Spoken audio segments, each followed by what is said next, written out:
Oi, tudo bem com você? Meu nome é Paulo Chiodi e sejam bem-vindos ao Sem Crachá, um programa aqui da Project Gurus. Esse programa tem como objetivo pegar perguntas que você gostaria de fazer para o seu líder direto, seu diretor, seus stakeholders, mas por vários motivos você não consegue, né? Timidez, medo, vergonha, insegurança e, claro, porque você tem boletos para pagar, então você não vai se meter numa arriscada a fazer as perguntas que você gostaria de fazer, né? Dito isto, para que você mande as perguntas, tem um link na descrição com o formulário. E para respondê-las, a gente chamou simplesmente três grandes nomes da nossa área: Fábio Duarte, Renata Gagetti e ele, Joaquim Torres. O Joca estará nesse programa para te responder. Bem, vamos ouvi-los.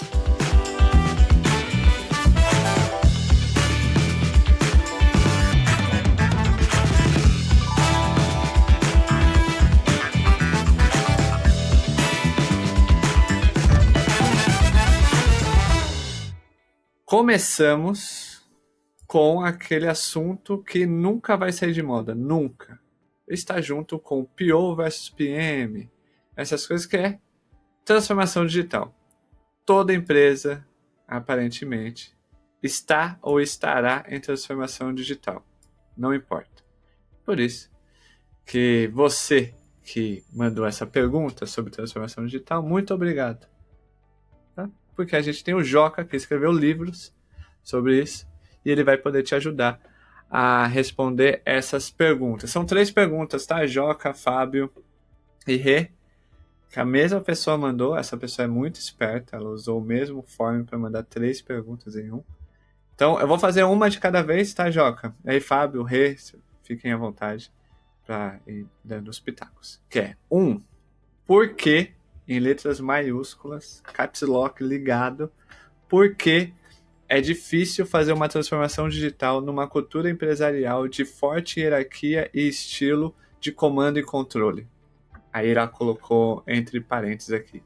Essa acredito que pode ser rico tentar aprofundar ao máximo, analiticamente, destrinchando os componentes dos motivos. Fecha parênteses. Vai lá, Joca. Nossa, Resolve isso daí para nós. não, a pessoa veio preparada com a pergunta, hein? É, Ela, muito ela bom. quer uma Mandou na análise pessoa, né? analítica. Achei mandou na pessoa. Não vou mentir não, que eu achei a pessoa mandona, mas bora. Muito bom. É, por que que é tão difícil? A impressão que eu tenho, assim, né, de todos os lugares por onde eu passei, é, eu acho que tem um pouco dessa um conflito ali entre o que as pessoas entendem que é a transformação digital, né? E o que de fato é uma transformação digital, né? Quando você tem de fato uma empresa que se transformou, o que significa se transformar, né? Ou ter capacidades digitais?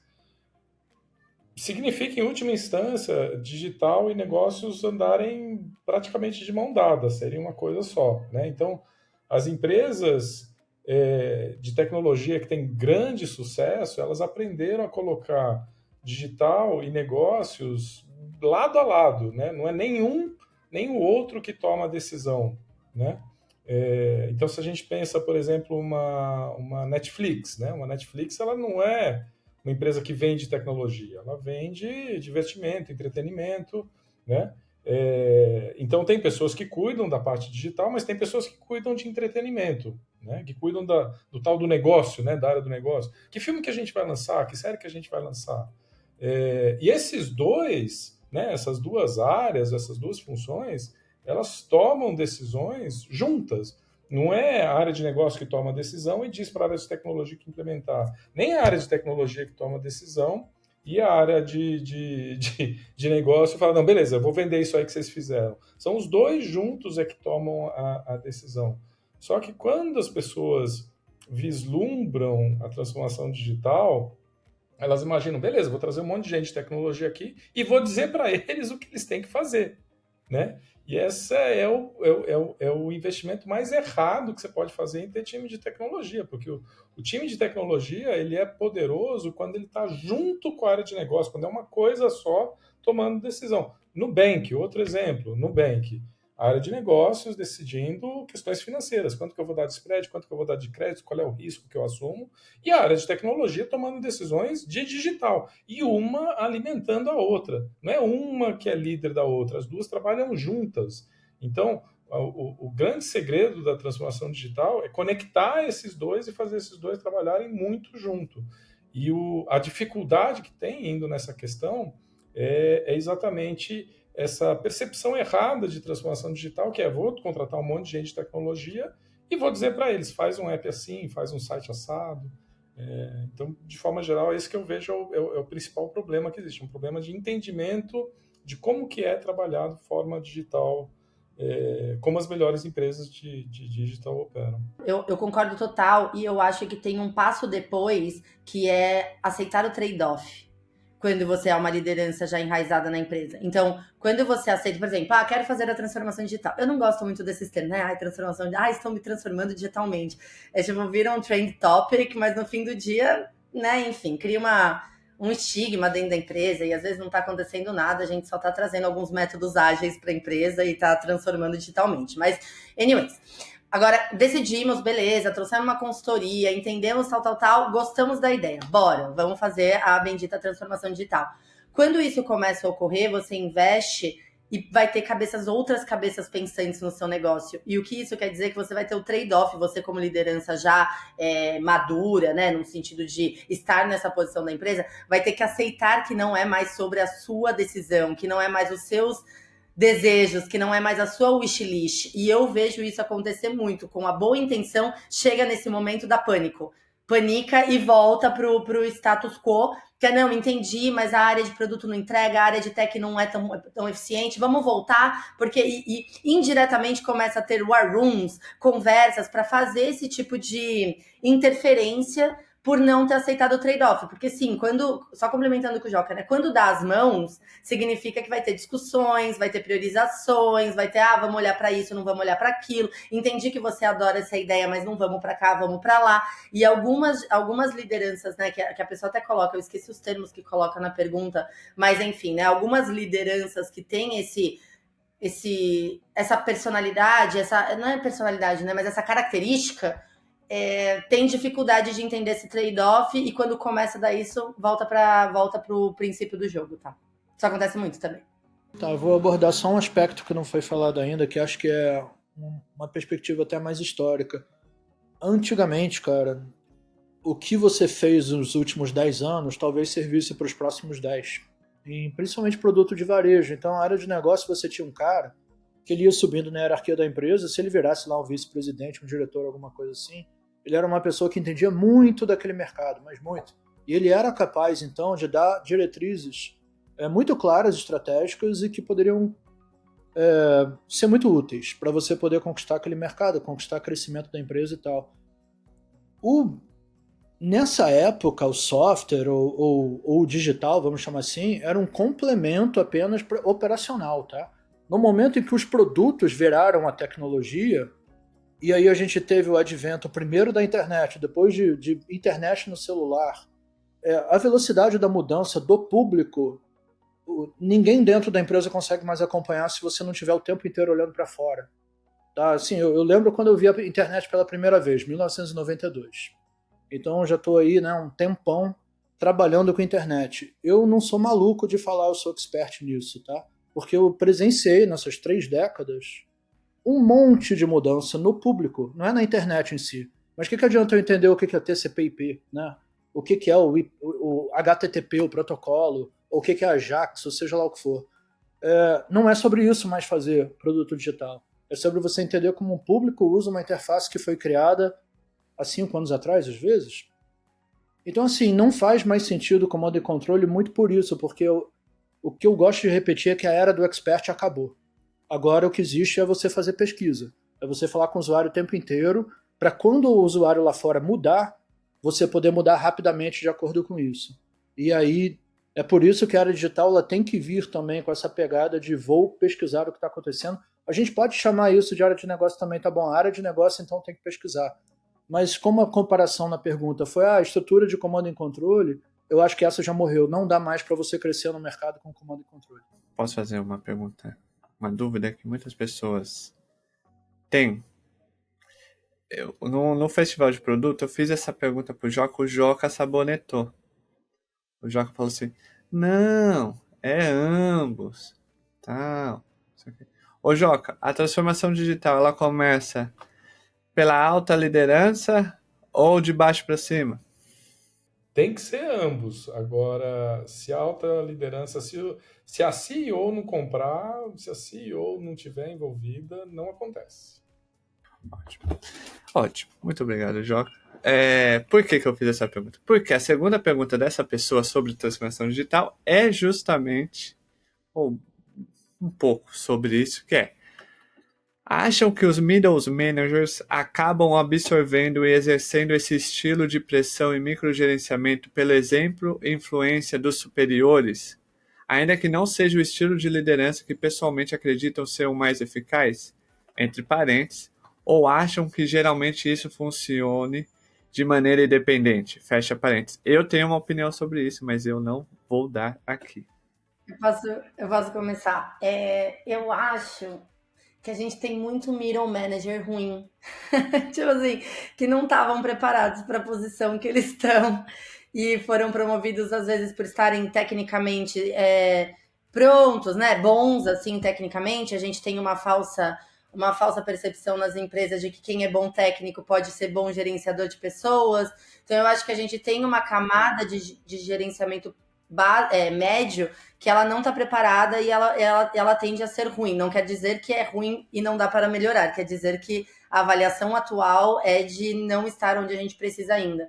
Outro ponto é que a gente tem que pensar sobre o que é microgerenciamento, porque eu também acho que tem várias camadas essa resposta, mas eu também penso que a nossa categoria de produteiros, qualquer perguntinha um pouco mais detalhada virou microgerenciamento também, tá? E às vezes você precisa saber o que a pessoa tá fazendo. Tem lá a documentação no Gira, mas você precisa entender. E eu já passei por milhões de vezes na minha vida em que, beleza, deixa eu ver o Figma desse botão. E aí chega o Figma pra mim, gente, mas vocês pensaram isso? Pensaram aquilo? Virou de ponta cabeça? Botou um glitter? Fez nanana? Não, a gente não pensou. Então, vamos. E eu sugeri, não tem problema nenhum, eles foram lá, né? As pessoas também precisam ser ouvidas e eu não tô vendo todos os botões do meu time porque eu não tenho nem tempo pra isso, mas eventualmente, quando o produto é bem importante, eu tô sim. E eu gosto de produto, então tem muitas pessoas que gostam. E isso pode ser visto como microgerenciamento. Então, eu acho que tem uma certa resistência da nossa categoria também a isso, tá? Levantou a mão física, por favor, fale. Você falou um negócio, o começo da sua resposta me fez lembrar de um episódio com o Bernard Delou, né? O episódio 103, que ele fala a seguinte frase: liderança não é meritocracia do operacional. Isso só me remeteu a essa frase do Bernard Delou, né? Vai lá, Fábio e Joca. Eu só vou falar uma frase que eu costumo repetir para muita gente: toda empresa tem a cara do dono. Então, se a liderança em cima tiver maus hábitos, a chance deles irem descendo é enorme. Tá? É muito difícil você, a longo prazo, conter os maus hábitos da liderança. Né? A cultura da empresa acaba vindo bem mais do dono ou das altas lideranças do que do pessoal do meio. Tá? Isso tem sido, né, quando eu trabalho perto de CEOs, eu tenho visto, cara, que isso é uma verdade que eu ainda não vi furar. Sem dúvida alguma, assim, acho que é exatamente isso que o Fábio falou. A cultura vem dali, né? E a cultura de gestão vem dali. Muitas vezes o que acontece é que a pessoa está ali para sobreviver ali, né? Então, garantindo a sobrevivência, vou junto. Então, fazer aquilo que a gente falou que não ia fazer com tanta frequência, mas talvez numa situação como essa, você discorda do modelo de gestão, você está na gerência média, preparado ou não, enfim, sai e vai procurar um outro lugar. De repente, esse não é um lugar para você sequer se preparar, né? Porque você vai pegar maus hábitos de gestão e se você não acredita que esse é o modelo correto de gestão, ou que faça sentido, que você gostaria de ser gerenciado, inclusive, né? procura um outro lugar que faça mais sentido e que até te ajude a se desenvolver como uma líder melhor. A mesma pessoa perguntou, então vamos lá, né? Tem uma gerência, né? Uma transformação digital meio estranha que tá rolando, e tem gerentes médios que tem um microgerenciamento e tudo mais. Me parece, óbvio, pode ser uma estrutura de dono, pode, mas existem empresas grandes em que a figura do dono já não é mais. Tudo bem, traz uma cultura. Então, Uber antes de Travis e depois de Travis é uma Uber completamente distinta, concordo com vocês. Mas no dia a dia dos times, uma empresa grande, a minha sensação é, tá perdida e tá sem confiança na área de produto e tecnologia, tá? Ou não tá sabendo o que tá acontecendo ali. Criou uma área de produto e tecnologia e não sabe muito o que fazer com essa área, na minha opinião. E aí fica perguntando detalhes. Então, sim, eu acho que pode ser uma consequência de olhar para cima e ser cobrado pra caramba e vou cobrar. E, na minha opinião, um gestor que faz essa transição tão de 1 para 1 é um mau gestor. Porque eu concordo com vocês, assim, pode não ser a empresa, mas eu não trabalhei nas empresas que eu mais amei toda a minha vida e eu tirei aprendizados disso, né? Mesmo olhando para cima e falando, tá, não quero fazer dessa maneira que essa pessoa é meio doida, eu não quero ser assim. Mas, para mim, é uma questão mais estrutural da organização no sentido de qual é a relação dela com a área. E eu sempre trago, a nossa área é uma área um pouco melindrada. Às vezes a gente tem uma leitura muito mais inflamada de algumas coisas e começa a reverberar, é microgerenciamento, não sei o que, não sei o que. Às vezes não é, às vezes a empresa ainda não está sabendo o que fazer com você. Mas em todos os casos, concordo com o Joca, o cafezinho, novamente, se não é para você, vai tomar um café com as pessoas e vai ver qual que é o tipo de empresa que tu quer. Eu só ia pontuar que chegamos, né, no momento. Atualize seu currículo, que a gente, né, todo episódio tem esse momento. É isso. Atualize seu LinkedIn. Momento Fábio Duarte. A gente vai fazer uma vinheta com um jingle. Inteligência artificial. Caguei. Usa lá, vai fazer lá. Momento Atualize seu LinkedIn. Poderia ser um lance legal, hein, Fábio? Você colocar lá momento, atualize o link. Dicas diárias de Fábio Duarte. Enfim. Uma outra. Essa pessoa é maravilhosa. Porque ela fez essa segunda pergunta, certo? Aí ela mandou a terceira pergunta, que não é a 3, é a 2.2. Que é assim. Caso essa influência de estilo de liderar vinda de cima tenha muita força e por isso cause o mesmo comportamento nas lideranças abaixo, o quão improvável seria então que transformação cultural aconteça de baixo para cima dentro das organizações? Não acontece. Ponto. Segundo momento, atualize seu currículo. De baixo para cima não vai ser, né, Joca? Não tem como. Não acontece, não acontece. Assim, Ótimo. O que acontece, até voltando para a resposta que eu dei lá no festival de produtos ali, que o Rod disse que eu sabonetei, o que acontece é as pessoas de baixo podem tentar mostrar uma outra maneira de trabalhar.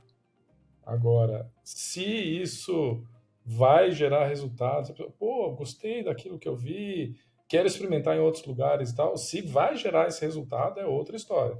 Mas acho que é o nosso papel, até indo um pouco o que a Renata falou, né, o time de produto, as pessoas de produto, tecnologia um pouco melindradas, né, acho que é uma questão, assim, ambiente ruim também tem aprendizado, né, a gente acaba aprendendo em situações desconfortáveis, eu vejo assim, poxa, a coisa não está indo, né, do jeito ideal, eu vejo como uma oportunidade de tentar alguma estratégia para ver se consegue botar o barco na direção que faz sentido. Agora, pode chegar num ponto que você tenta 1, 2, 3 vezes e a coisa não vira, aí é o momento, atualize o seu LinkedIn, não tem muito como sair mesmo. Mas acho que antes tem que ter um esforço consciente de acho que vale tentar mudar aqui, acho que vou ter aprendizados, mesmo que der errado, eu vou ter aprendizados tentando fazer essa mudança. Ótimo. A gente já entendeu que para a Renata, a área de produto e tecnologia é melindrada. Dito isto, esse vai ser o título do episódio. Claramente vai ser o título desse episódio sem crachá. O que vai... Nossa...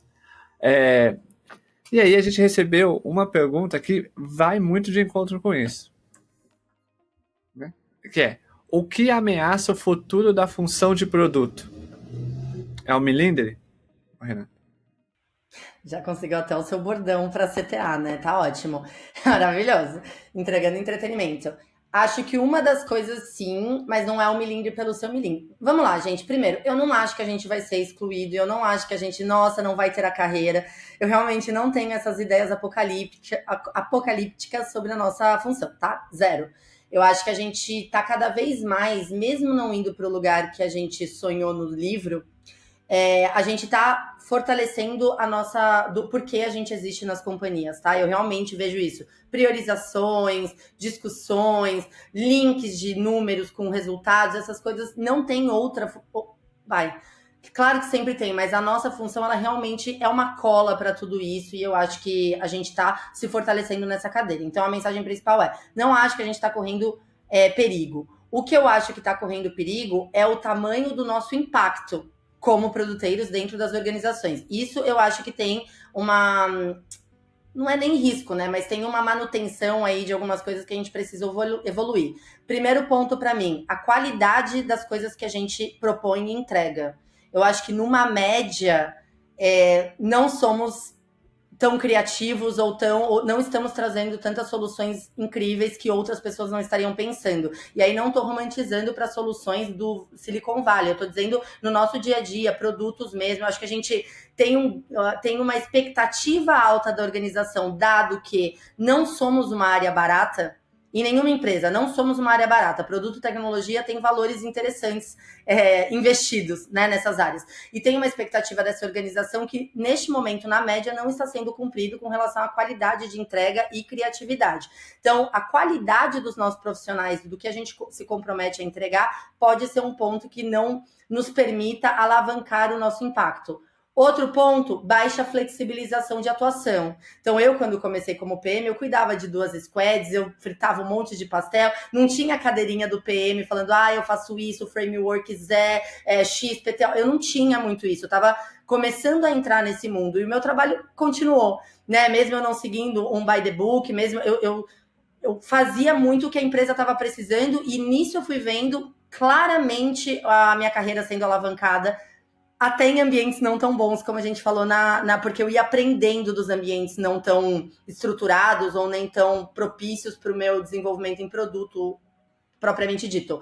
E hoje eu vejo que diminuiu um pouco do ano passado para cá, devido a todas os layoffs mesmo, né?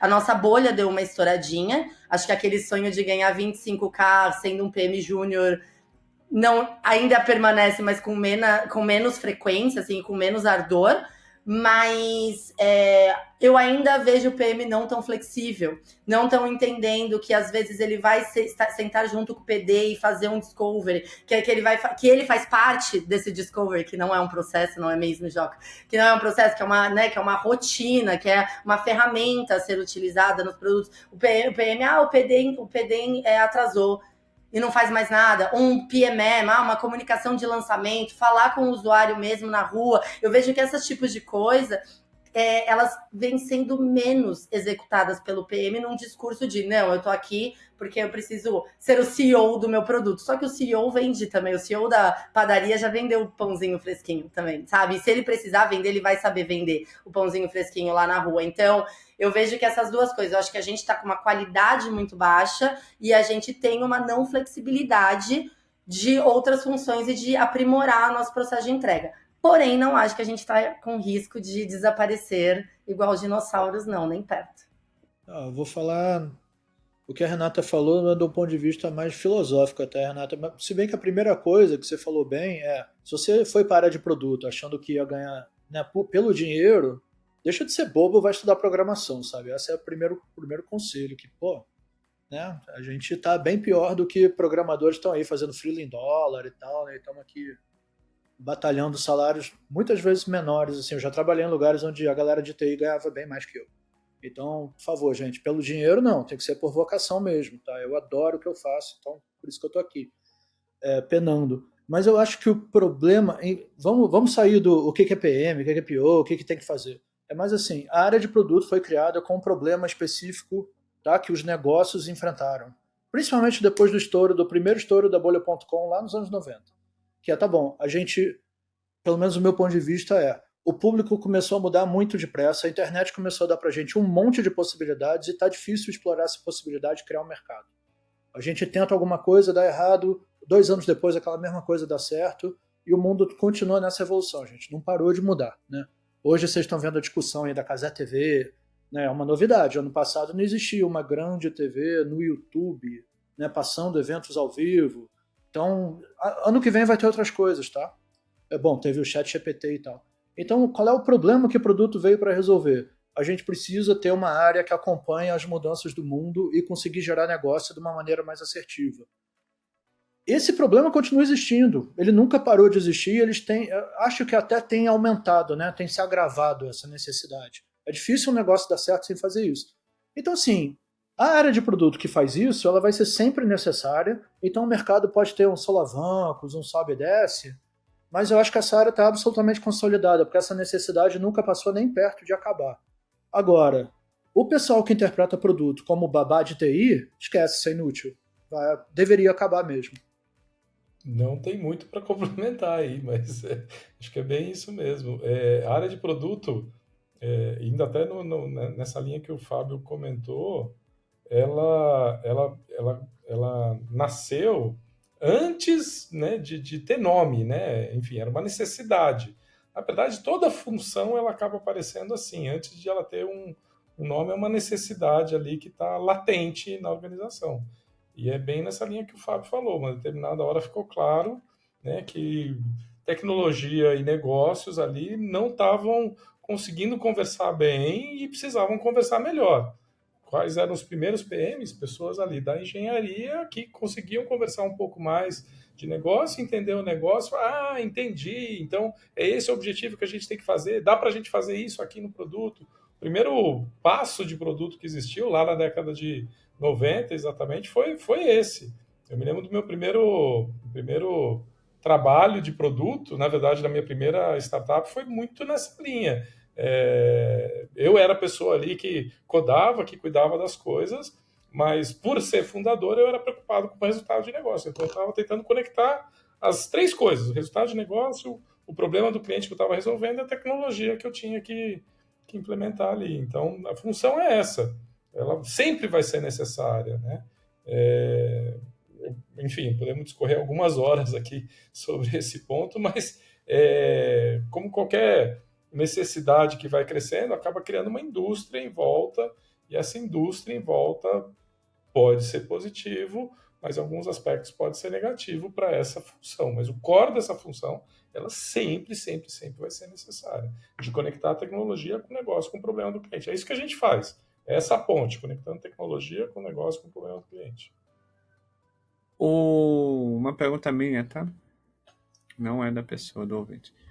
Vocês acham que a gente, em algum momento, eu falo a gente, eu estou generalizando mesmo, nós aqui, a pessoa que está ouvindo, PO, PM, APM, enfim, a gente confundiu o papel Product Manager com a disciplina de gestão de produtos? De produto ou de projeto? De produto. Porque, Não sei. assim, qual a diferença? eu vou dar o contexto. Nas últimas semanas, eu tenho conversado bastante com algumas pessoas e, aparentemente, a nossa comunidade, ela está se apegando muito à nomenclatura de cargo e a cargo. Não, é Product Manager, eu não quero ser PO, eu quero ser PM. O PO. Só que quando você começa a falar sobre a disciplina da gestão de produto, você percebe que, tipo, não tem nomenclatura, porque a disciplina de gestão de produto pode ser feita por qualquer pessoa. E aí, quando você fala sobre isso com um PM ou com um PO, você consegue identificar na cara dele que ele buga. Ele meio que tipo, não, Xode, mas isso é PO ou é PM? Aí você fala, porra, eu tô aqui num papo filosófico sobre o conceito da disciplina, não do papel, caceta. E aí a minha impressão é que muitas das vezes a gente cai na vala comum do qual é a diferença do PO e PM, sendo que, tipo, o que deveria reger, digamos assim, a área seria a disciplina de gestão de produtos. Eu, eu entendo super bem o que você estava perguntando. Até outro dia eu estava conversando com o Fábio sobre isso, é, do apego à nomenclatura, né, do apego a definições.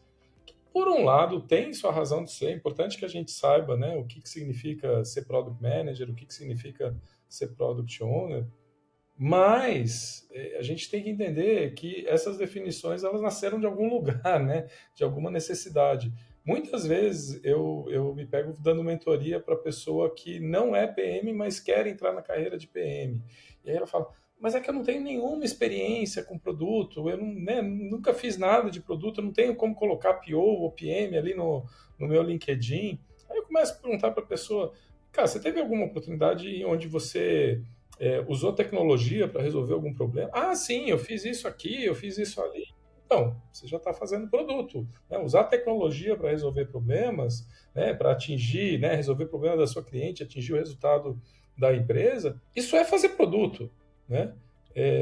Então, você pode dizer que você tem experiência fazendo produto. Né? Talvez você não tenha uma experiência formal, você não foi atrás, né, de educação, de conceitos, né, de treinamento sobre isso, mas você já está de forma empírica fazendo produto, que tem a ver com o que eu estava respondendo agora há pouco. Né? Antes, né, de ser uma função propriamente dita, uma necessidade, né, de conectar o problema da cliente com a tecnologia. A gente vai resolver o problema da cliente com a tecnologia para atingir o resultado da empresa. É isso que produto faz. Né?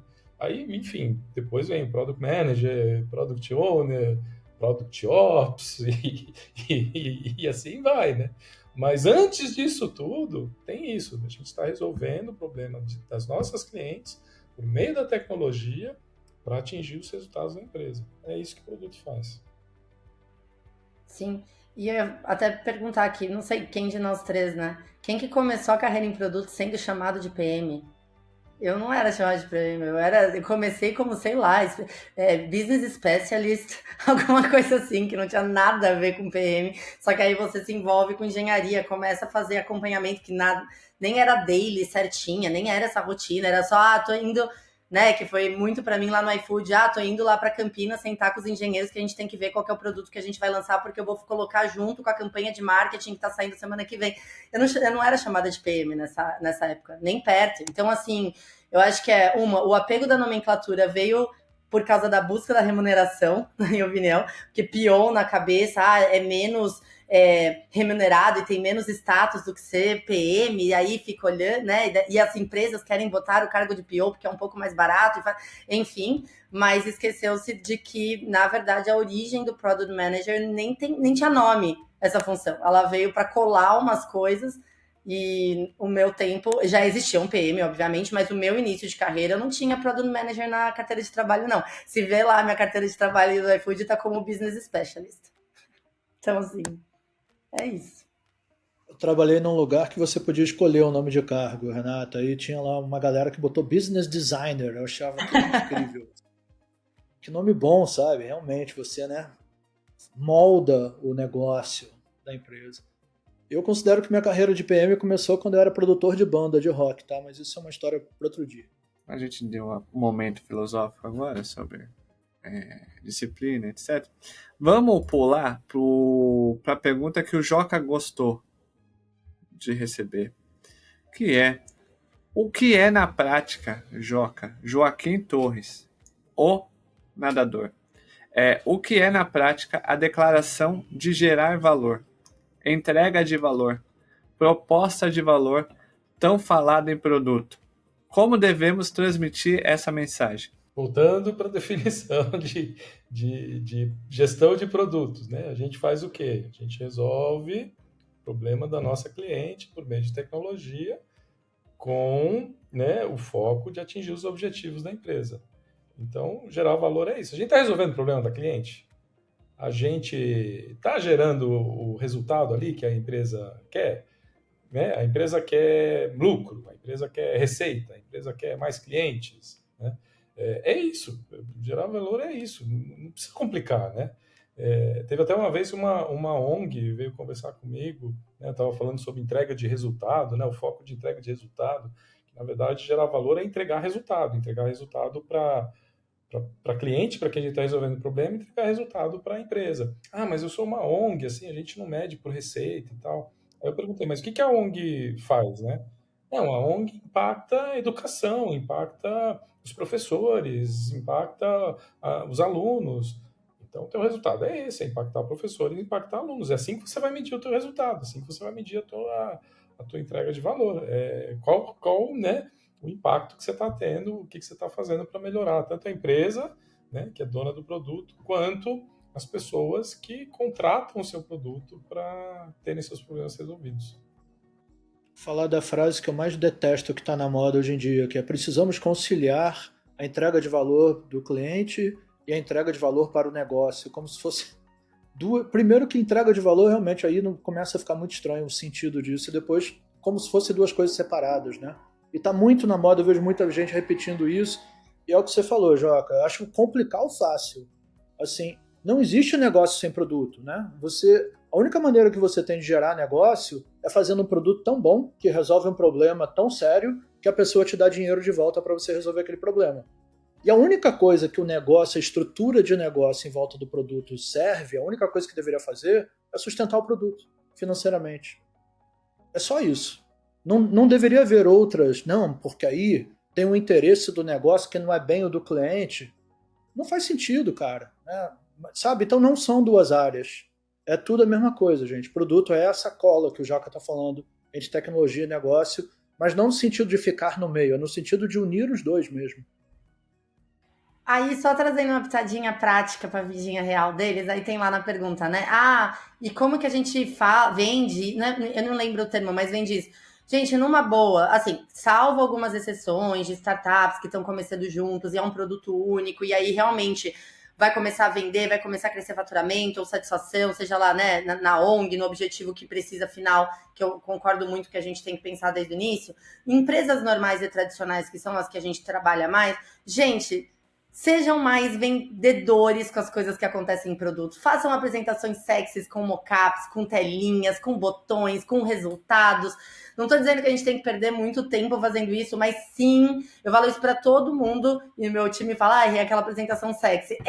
Sim, produto é sexy. A nossa cozinha é toda suja, né? A gente sabe que para fritar os hambúrguer lá, a gente tá bem com fritura até a cabeça, mas para uma empresa ver os nossos valores, né, ver o valor do produto, ver que legal que é, a tela é legal, mexer no botão é legal, o que acontece é legal, os resultados são legais, e eu acho que a gente negligencia essa parte vendedora da área que a gente precisa ter para mostrar valor. Por quê? Quando a gente fala de um produto único, é fácil mostrar valor, um pouco mais fácil, não é que é fácil, mas é mais fácil, porque você tem um produto, está criando o site do zero, que seja, né, o aplicativo do zero, e a evolução dele é visível a olho nu de todos os stakeholders. Quando você começa a trabalhar em melhorias contínuas, em incrementos, em evoluções técnicas, não fica mais tão óbvio essa proposta de valor. E você pode ser questionado sim o que você está fazendo. Então, veja o que você está fazendo e transforme isso num PPT. É que eu sou a doida do PPT, mas em qualquer coisa colorido, sexy e vendável para a organização. Gaste tempo, sim, fazendo isso, pensando nas nossas empresas tradicionais. Posso contar uma história baseado nisso que a Renata falou? Eu trabalhei numa grande empresa de varejo no marketing, tá? Existia um budget para decorar a sala de reunião. E no começo eu achei aquilo muito doido, mas depois eu entendi, cara, porque aí quando vinha a diretoria alta, né, vice-presidente, uma vez até a CEO da empresa veio, CEO mundial, era uma francesa e tal, e para você falar daquele produto, você primeiro, as pessoas teriam que ficar imersas no ambiente daquele produto. E chegou o ponto eu lembro que a gente fez uma convenção de vendas lá no Clube Médio, eu chamei a empresa de iluminação, a gente iluminou uma floresta, assim, com vários holofotes. O pessoal tinha que andar na floresta para chegar no lugar da reunião. E, cara, eu comecei a valorizar muito isso, viu? Porque você dá uma experiência um pouco mais estética, porque você mostra para as pessoas onde que a tua cabeça tá. Cara, o produto é isso aqui para mim, é desse jeito que você deveria perceber o que a gente está fazendo. É claro que eu estou falando um exagero lúdico aqui, tá, gente? Mas é muito mais legal você ficar falando desses aspectos de o que o produto está causando no mundo, quais sentimentos você deveria despertar, do que ficar dizendo eu entreguei a feature do login, não sei o que, sabe? pensa também no impacto geral, a estética, né? Eu já trabalhei nesse lugar então extremo, só estou dando para vocês um exemplo lá no limite, mas é interessante como até a estética ajuda a vender esses valores, o valor do trabalho que você está tendo. Tem uma série, já que a Renata Gaguetti falou sobre cozinha, que se chama O Urso.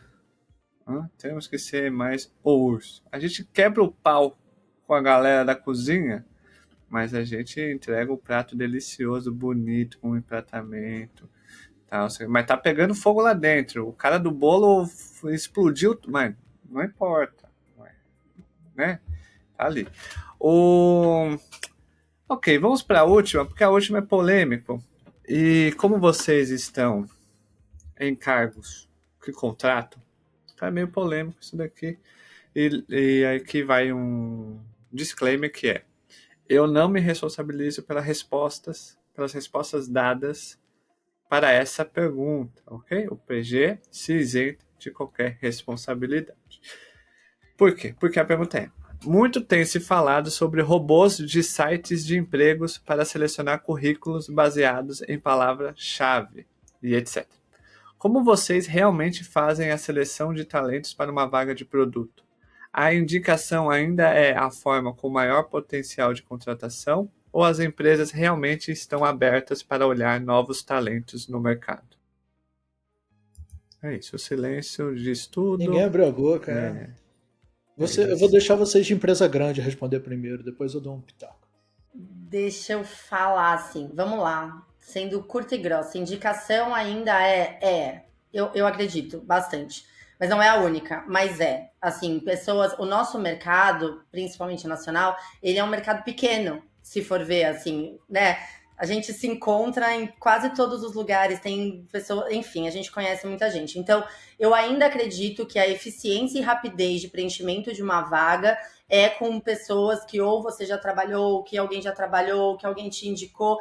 Mas aí vai passar por um processo de entrevista e vai ver se faz sentido ou não. Por quê? Porque o nosso processo de hunting, e aí falando de grandes empresas que eu tive a oportunidade de trabalhar, e nenhuma é o melhor processo de hunting do mundo, tá? Porque a área de recursos humanos, ela ainda e eu vejo melhora nos últimos anos, mas ela ainda é descolada das necessidades que a gente precisa em produto, assim, precisa ser especialista nessa cadeira e às vezes fica muito generalista e traz muitos candidatos que colocam o currículo e que, na verdade, não são o que a gente precisa. Lembrando que um processo de entrevista, no mínimo, é 1 hora de algum gestor. Não é um processo barato, um processo de entrevista. No mínimo, vai ter um GPM, no caso de um PM, investindo 1 hora naquela semana para conversar com uma pessoa. Então, quando vem muitas pessoas descoladas do que precisa, realmente é uma perda de tempo, assim. Mas o que eu vejo, independente dessa história de bot, né, a gente pode aprofundar no bot e tudo mais, eu vejo que as áreas de RH, junto com BPs e áreas de tecnologia, estão sim numa vertente de aumentar a qualidade desse processo. Isso eu vejo acontecendo. E eu vejo trazendo um percentual de pessoas mais interessantes também para o processo de entrevista. Outro ponto que eu gostaria de salientar. Quando a gente está só na indicação, a gente está falando sempre das mesmas pessoas. Você tem o ônus e o bônus de fazer isso. O bônus é beleza, conheço essa pessoa, já trabalhei, é mais rápido de preencher essa vaga. O ônus é que a diversidade em todas as suas camadas, independente de ser sobre minorias ou de ideias diferentes das minhas, ficam menores. Porque eu vou trazendo sempre o meu nicho. E eu vejo que as áreas de RH, junto com as áreas de produto, estão buscando alternativas para romper essa bolha. E eu falo por mim, atualmente trabalho num rompimento dessa bolha que eu tô achando muito interessante fazer. Porém, não vou negar, percentual de currículos que vocês colocam em GUP, em vagas, a chance é bem menor de ser lido o seu currículo por um gestor de área. Um ponto legal aí para adicionar em todos esses pontos que a Renata trouxe, assim, a indicação acho que a primeira fonte, acho que com ônus e bônus, exatamente como a Renata disse, mas invertendo um pouco ali, olhando do lado, né, da pessoa que está fazendo se aplicando, né, numa vaga, muitas vezes a gente tem essa sensação de que volume é o melhor, né? Vou aplicar para todas que aparecerem pela frente, porque aí eu vou aumentar as chances de ser chamado. E aí o que acontece? Né? Quando a gente aumenta muito o volume em aplicar, a gente provavelmente não está fazendo uma aplicação de qualidade. Então, muitas vezes eu tenho recomendado para as pessoas que procuram, e até para fugir um pouco desse robô que faz a classificação de currículos, né? Cara, busca vagas que façam sentido com você. Olha para o teu histórico, né? As coisas que você já fez e busca vagas que tenham sentido com o histórico que você já fez. Se você nunca trabalhou com educação, não vai aplicar numa EdTech que a sua chance de ser chamada é baixa, né? Se o teu passado é trabalhar com e-commerce, vai aplicar em empresas que estão precisando de pessoas de e-commerce.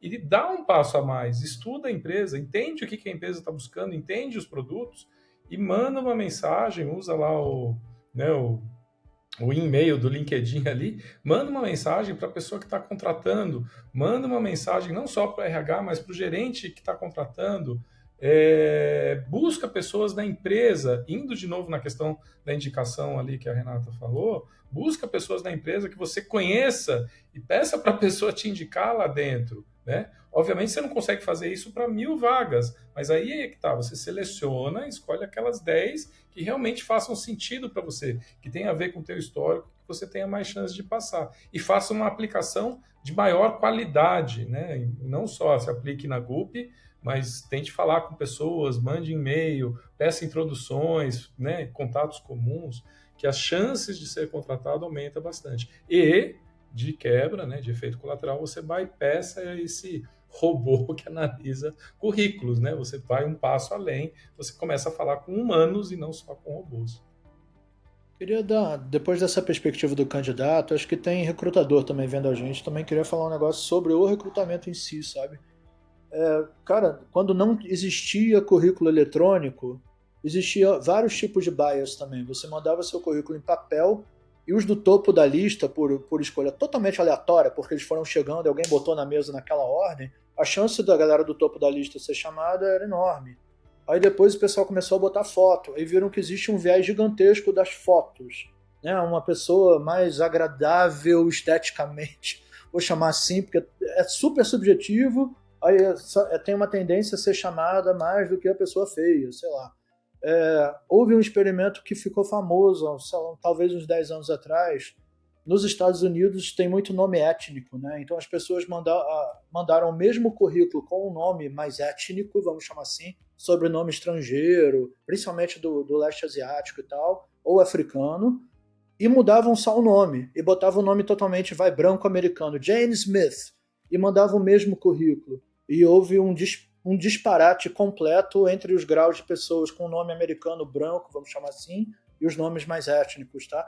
Existe viés o tempo todo, esse é o meu ponto. Sempre vai existir viés. Então, eu acho uma bobagem a gente, como recrutador, vamos chamar desse jeito, achar que não, o bot vai ser totalmente objetivo. Ele vai inserir os viéses eletrônicos lá dele, daquela inteligência, tá? É só outra maneira de você enviesar a tua escolha. Então, acho também, tá tendo uma febre de inteligência artificial, como se fosse um grande santo grau, e que eu acho meio bobagem. No fim das contas, ele vai gerar uma shortlist que pode ter deixado muita gente boa de fora igual, tá? Não acho que seja também, porque aí o bot ele tem palavra-chave, aí começa o SEO do currículo, né? A galera descobrindo as palavras-chave que fazem você ir para essa shortlist. E tem outro ponto que eu queria falar sobre o Brasil, cara, porque eu fui recrutado na Europa, né, várias vezes, e eu percebi o seguinte, quando eu estava lá, eu mandava o currículo, no dia seguinte a recrutadora já me ligava. Qual é a mentalidade lá? Se chega um currículo bom, eu ligo para a pessoa imediatamente e disparo o processo. No Brasil, eu acho que a gente está correndo atrás de uma utopia que francamente, eu acho bobagem, que eu quero ler 200 currículos porque eu só quero chamar os 10 melhores. Cara, isso é uma perda de tempo, perda de dinheiro. Existem estudos sérios de RH falando que isso não resolve nada. Não é porque você viu 2.000 currículos que a qualidade do seu recrutamento vai aumentar tanto assim. Então o que a galera na Europa faz, porque lá é um mercado muito efervescente, ou você corre atrás rápido daquela pessoa que já é boa o suficiente para aquele cargo, se você ligar 2 dias depois, você já perdeu ela. E eu acho isso correto, a gente teria que pensar desse jeito, tá? Todo mundo que eu conheço que está procurando emprego hoje está mandando currículo para todo canto. Eu conheço vários amigos assim que eu pergunto como é que tá. Tô na fase final esperando a resposta de fulano, ciclano e outro aqui. Quem ligar pro cara mais rápido, ele vai fechar, tá? E aí fica essa enrolação também, né, gente? Não, temos que ver quem é o melhor. Galera, é aleatório. Vocês vão errar e vocês vão acertar. Então, assim, vamos encurtar um pouco os processos, vamos tirar um pouco dessa craca que ficou, essa coisa tão misteriosa de como achar um ótimo candidato, porque tem um problema aí de métrica forte, né? Dificilmente alguém está medindo se um candidato, né, que foi hoje escolhido, daqui a 6 meses ainda está na empresa ou não, daqui a um ano ainda está na empresa ou não. Existe um custo alto de turnover de funcionário, e eu vejo bem poucos RHs fazendo esse estudo e mandando para a alta gerência, falando, cara, nosso processo de recrutamento está quebrado porque as pessoas, não, né, em média, estão aqui 8 meses e estão indo embora. Estou dando consultoria para a empresa de RH, né? Então esse assunto está super fresco na minha cabeça. Vou fazer uma pergunta aqui pra gente terminar. E de novo, a resposta não é minha, é deles. Eu só faço a pergunta porque eu sou um comunicador e eu preciso fazer as perguntas, ok? Ok. Muito se coloca a culpa na plataforma de candidaturas, né? De vagas. Então a gente sabe lá a GUP.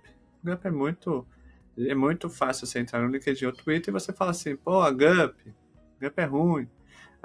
Passei pela GUP. Nossa, graças a Deus, vou comemorar. Tal, Só que vocês não acham que é meio estranho pessoas de tecnologia e de produtos que deveriam entender como funciona uma plataforma, colocar a culpa no intermediário e não em quem configura a plataforma? Porque não é a GUP que coloca 25 etapas. É a empresa que contratou a plataforma que coloca 25 etapas porque eles acreditam que quanto mais etapas eu colocar, mais eu vou filtrar e melhor será a qualidade daqueles que vão passar. Vocês não acham meio estranho, às vezes, a gente cair nesse viés de que tipo, a culpa é da plataforma e não da empresa que configura a plataforma? Por que eu digo isso? Porque eu não vou falar que é eu que falo essas coisas, não sou eu. É um amigo meu gosta de falar que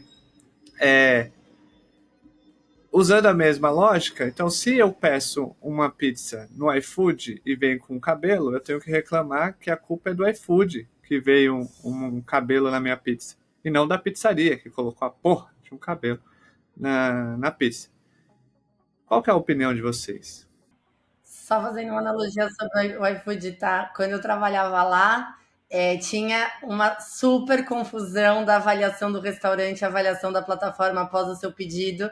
Então, sim, as pessoas confundem a pizza com cabelo. Acho que hoje em dia menos, mas há 5 anos atrás, sei lá, mais até que eu trabalhei lá, era um paradigma, tá? Analisava, a comida veio ruim, você recomenda esse aplicativo? Não, mas fala, gente, você pediu a comida, calma. É uma educação da nossa... Eu vou ser muito curta nessa, porque eu super... Acho que o Fábio tá fazendo consultoria de RH, então ele tá com tudo muito quente e maravilhoso, mas eu acho que, assim, processos de contratação não é com máquina, é com pessoas. E eu acho que eu acho que quando a gente coloca a visão só para máquina, seja de a GUP não funciona porque tem muitas etapas, ou o bot do não sei o quê, a gente está esquecendo, na minha opinião, o fator principal, que são pessoas, e negligenciando o fato de que pessoas são as tomadoras de decisão no fim do dia. Por que eu tô falando isso? No fim do dia, você pode botar lá o seu currículo no GUP e reclamar, na GUP, né? E reclamar das 27 etapas. Você vai fazer se você quiser. Eu, para entrar na Uber, de verdade, eu fiz um processo que eu estudei para o meu processo de recrutamento.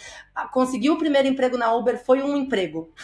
Porque eu tive que ler todas as questões, as provas lógicas. Eu fiz mais de 12 entrevistas. Teve inglês, teve com gente...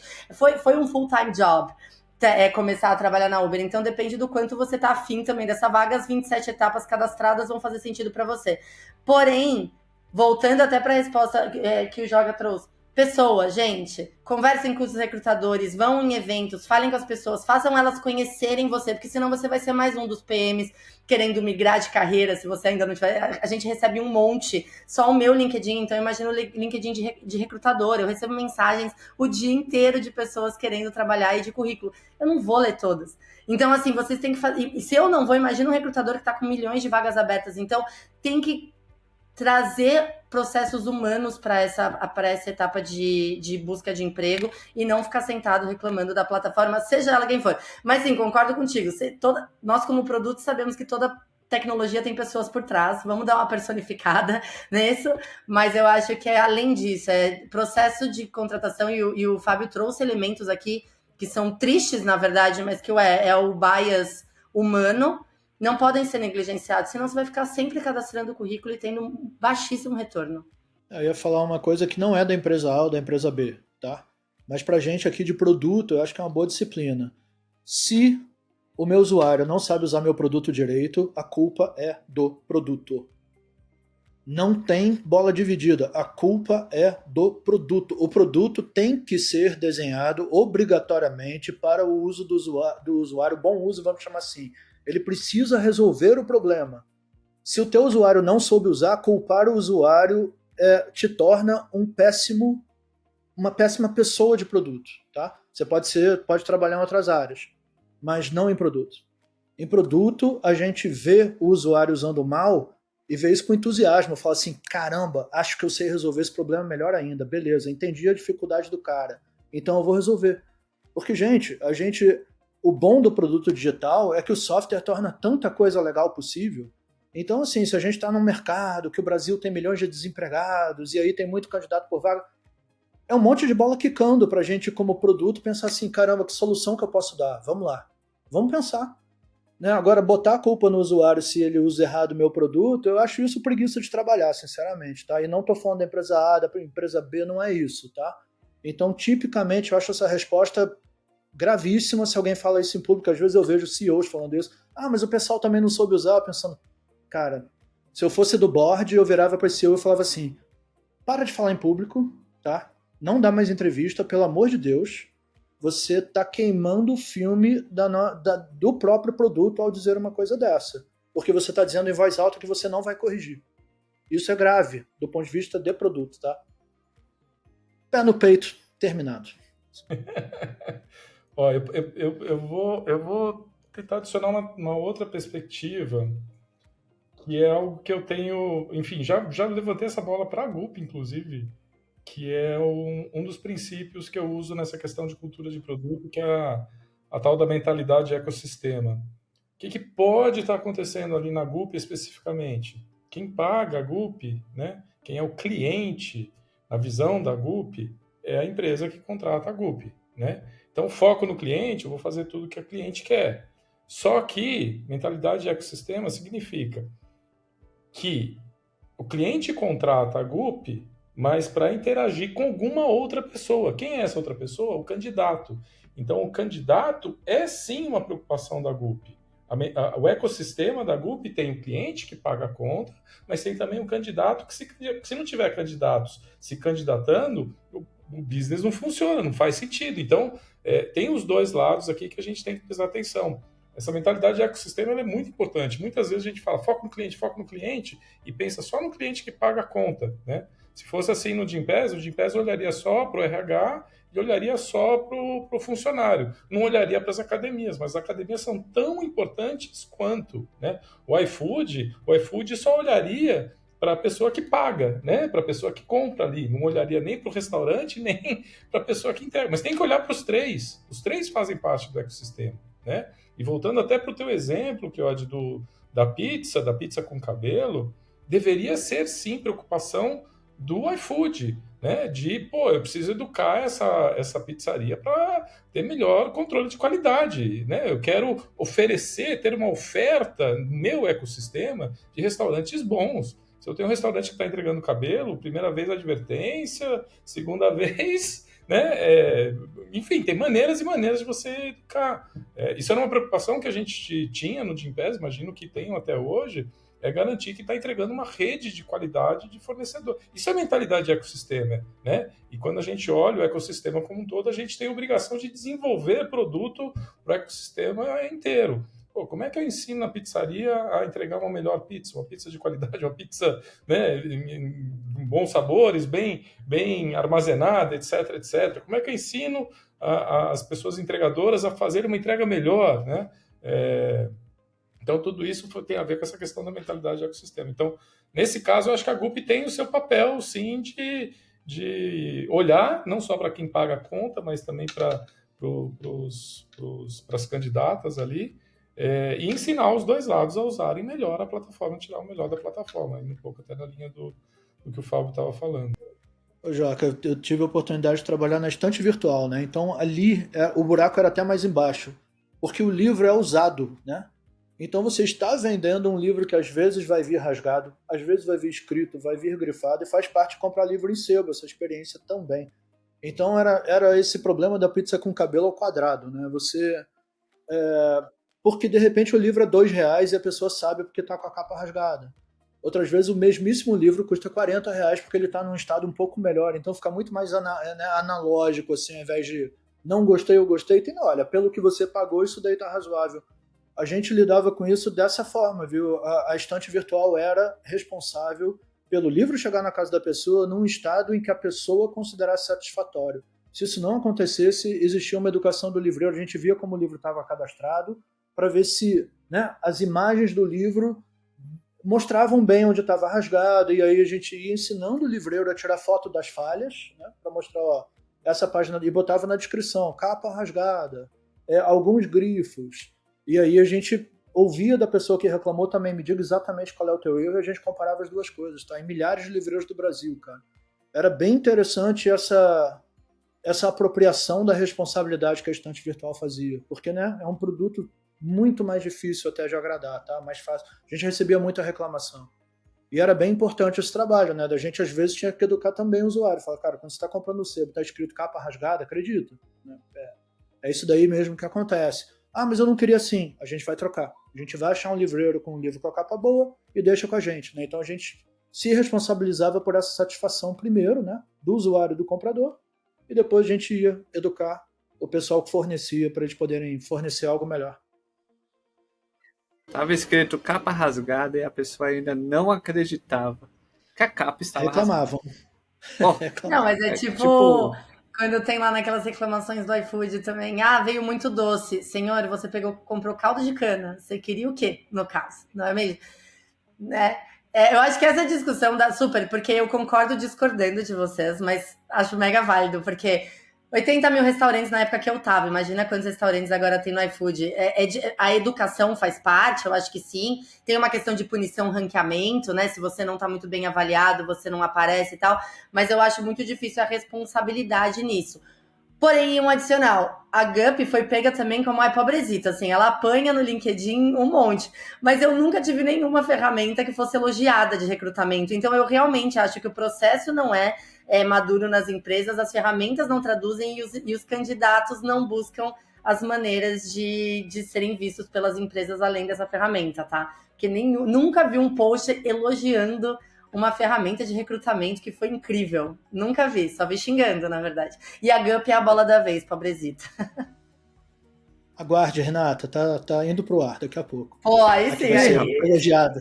Maravilhoso, muito bom. chegamos ao fim de mais um episódio sem crachá. Então, lições aprendidas aqui. Transformação digital é de cima para baixo, apesar que de baixo para cima pode influenciar, tal, não sei o quê, né? Joca sabonetou, mas ele falou assim. É isso, assim, tá bom? Então, quer saber mais sobre transformação digital? Compre o livro do Joca. O link está na descrição desse episódio. Um livro muito legal. Se fosse para escolher, fosse para dar uma dica minha, uma dica pessoal para você. Xod, eu compro Transformers do Martin Cagle ou o livro de transformação digital do Joca? Do Joca, porra. É brasileiro, escreveu, tem um contexto nosso aqui e tal. Ele é amigo do Martin Cagle, qualquer coisa, nós estamos juntos. Então compre o do Joca, o link está na descrição. Se conecte com Fábio Duarte e Renata Gaguetti. Por favor, se conecte com eles. O Fábio, da consultoria, manda um oi, Fábio. Tudo bem? Tem horário? O horário do Fábio é caro, então calma. Pergunta antes, o quanto custa? Da Renata, não mande currículo para Renata. A gente percebeu aqui que ela recebe muitos currículos, muitas mensagens de Renata, quero trabalhar com você, tá? Certo, Renata? Não? Eu adoro, tá tudo certo, mas anda bem intenso. Quer fazer alguma coisa pela Renata? Para chamar a atenção da Renata? Siga o Instagram da Renata, Vida Real de Produtos. Tá, o link tá na descrição aqui, ela vai ver você, aí você se conecta no LinkedIn, ela vai falar assim, essa pessoa me segue lá e me adicionou aqui. Interessante. Perfil. Então, é isso, tá bom? E a segunda coisa que a gente aprendeu é que... É o quê? Não esqueci já, então é isso. Beijos, tchau, fui.